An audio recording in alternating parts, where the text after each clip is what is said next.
1 Samuel chapter 11. Nahash the Ammonite went up and besieged Jabesh-Gilead.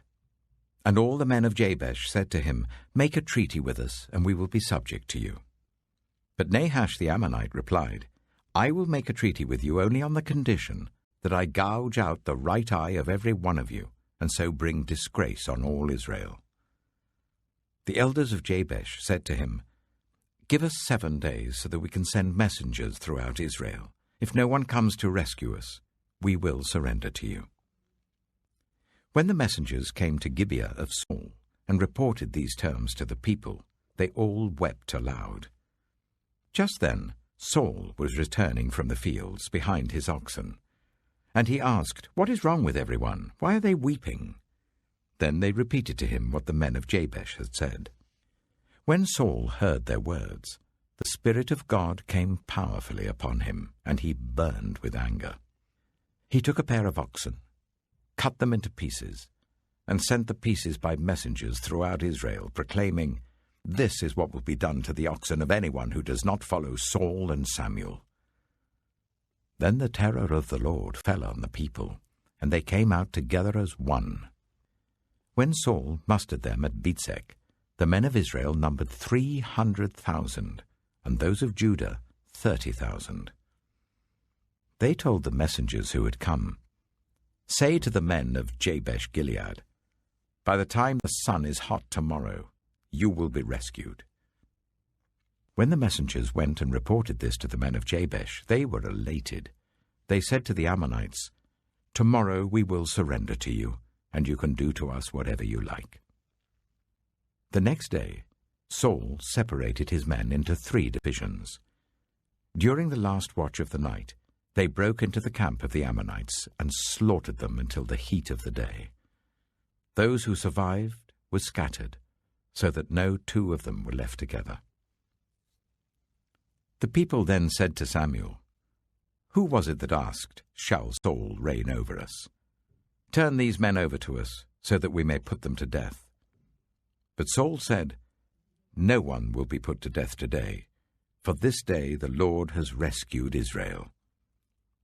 Then Samuel said to the people, "Come, let us go to Gilgal, and there renew the kingship."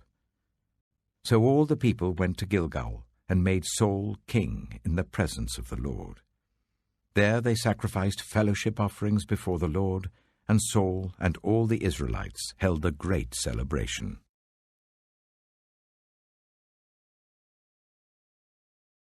1 Samuel chapter 12. Samuel said to all Israel, "I have listened to everything you said to me, and have set a king over you. Now you have a king as your leader. As for me, I am old and grey, and my sons are here with you. I have been your leader from my youth until this day. Here I stand. Testify against me in the presence of the Lord and his anointed. Whose ox have I taken? Whose donkey have I taken? Whom have I cheated? Whom have I oppressed? From whose hand have I accepted a bribe to make me shut my eyes? If I have done any of these things, I will make it right." "You have not cheated or oppressed us," they replied. "You have not taken anything from anyone's hand." Samuel said to them, "The Lord is witness against you, and also his anointed is witness this day, that you have not found anything in my hand." "He is witness," they said. Then Samuel said to the people, "It is the Lord who appointed Moses and Aaron, and brought your ancestors up out of Egypt. Now then, stand here, because I am going to confront you with evidence before the Lord as to all the righteous acts performed by the Lord for you and your ancestors. After Jacob entered Egypt, they cried to the Lord for help, and the Lord sent Moses and Aaron, who brought your ancestors out of Egypt and settled them in this place. But they forgot the Lord their God. So he sold them into the hands of Sisera, the commander of the army of Hazor, and into the hands of the Philistines and the king of Moab, who fought against them. They cried out to the Lord and said, "We have sinned. We have forsaken the Lord and served the Baals and the Ashtoreths. But now deliver us from the hands of our enemies, and we will serve you." Then the Lord sent Jerubbaal, Barak, Jephthah, and Samuel, and he delivered you from the hands of your enemies all around you, so that you lived in safety. But when you saw that Nahash, king of the Ammonites, was moving against you, you said to me, "No, we want a king to rule over us, even though the Lord your God was your king. Now, here is the king you have chosen, the one you asked for. See, the Lord has set a king over you. If you fear the Lord and serve and obey him and do not rebel against his commands, and if both you and the king who reigns over you follow the Lord your God, good. But if you do not obey the Lord, and if you rebel against his commands, his hand will be against you as it was against your ancestors. Now then, stand still and see this great thing the Lord is about to do before your eyes. Is not wheat harvest now? I will call on the Lord to send thunder and rain, and you will realize what an evil thing you did in the eyes of the Lord when you asked for a king." Then Samuel called on the Lord, and that same day the Lord sent thunder and rain. So all the people stood in awe of the Lord and of Samuel. The people all said to Samuel, "Pray to the Lord your God for your servants, so that we will not die. For we have added to all our other sins the evil of asking for a king." "Do not be afraid," Samuel replied. "You have done all this evil. Yet do not turn away from the Lord, but serve the Lord with all your heart. Do not turn away after useless idols. They can do you no good, nor can they rescue you, because they are useless. For the sake of his great name, the Lord will not reject his people, because the Lord was pleased to make you his own. As for me, far be it from me that I should sin against the Lord by failing to pray for you, and I will teach you the way that is good and right. But be sure to fear the Lord and serve him faithfully with all your heart. Consider what great things he has done for you. Yet, if you persist in doing evil, both you and your king will perish."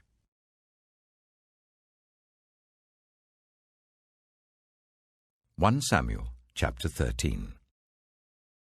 Saul was 30 years old when he became king, and he reigned over Israel for 42 years.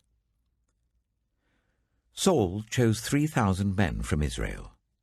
2,000 were with him at Michmash in the hill country of Bethel, and 1,000 were with Jonathan at Gibeah in Benjamin. The rest of the men he sent back to their homes.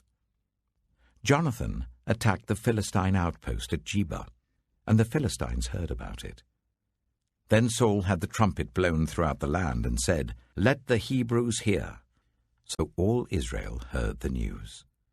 Saul has attacked the Philistine outpost, and now Israel has become obnoxious to the Philistines. And the people were summoned to join Saul at Gilgal. The Philistines assembled to fight Israel, with 3,000 chariots, 6,000 charioteers, and soldiers as numerous as the sand on the seashore. They went up and camped at Michmash, east of Bethaven. When the Israelites saw that their situation was critical and that their army was hard-pressed, they hid in caves and thickets among the rocks, and in pits and cisterns. Some Hebrews even crossed the Jordan to the land of Gad and Gilead. Saul remained at Gilgal, and all the troops with him were quaking with fear. He waited for 7 days, the time set by Samuel. But Samuel did not come to Gilgal, and Saul's men began to scatter. So he said, "Bring me the burnt offering and the fellowship offerings." And Saul offered up the burnt offering. Just as he finished making the offering, Samuel arrived, and Saul went out to greet him. "What have you done?" asked Samuel.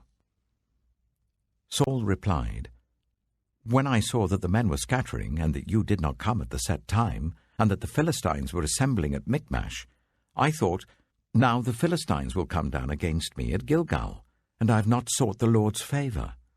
So I felt compelled to offer the burnt offering." "Oh, you have done a foolish thing," Samuel said. "You have not kept the command the Lord your God gave you. If you had, he would have established your kingdom over Israel for all time. But now your kingdom will not endure. The Lord has sought out a man after his own heart, and appointed him ruler of his people, because you have not kept the Lord's command." Then Samuel left Gilgal and went up to Gibeah in Benjamin. And Saul counted the men who were with him. They numbered about 600. Saul and his son Jonathan and the men with them were staying at Gibeah of Benjamin, while the Philistines camped at Michmash. Raiding parties went out from the Philistine camp in 3 detachments. One turned towards Ophrah in the vicinity of Shual, another towards Beth-horon, and the third towards the borderland overlooking the valley of Zeboim, facing the wilderness. Not a blacksmith could be found in the whole land of Israel, because the Philistines had said, "Otherwise the Hebrews will make swords and spears." So all Israel went down to the Philistines to have their plowshares, mattocks, axes, and sickles sharpened.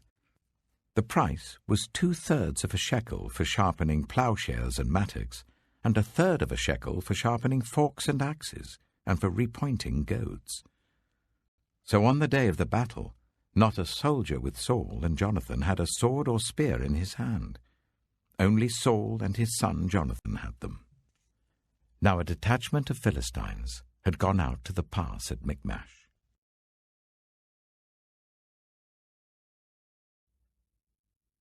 John chapter 2.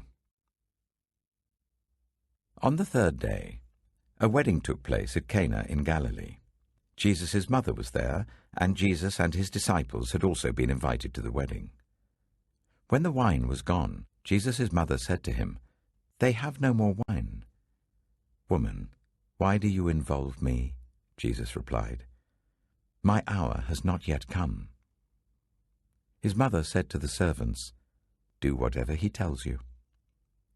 Nearby stood 6 stone water jars, the kind used by the Jews for ceremonial washing, each holding from 80 to 120 liters.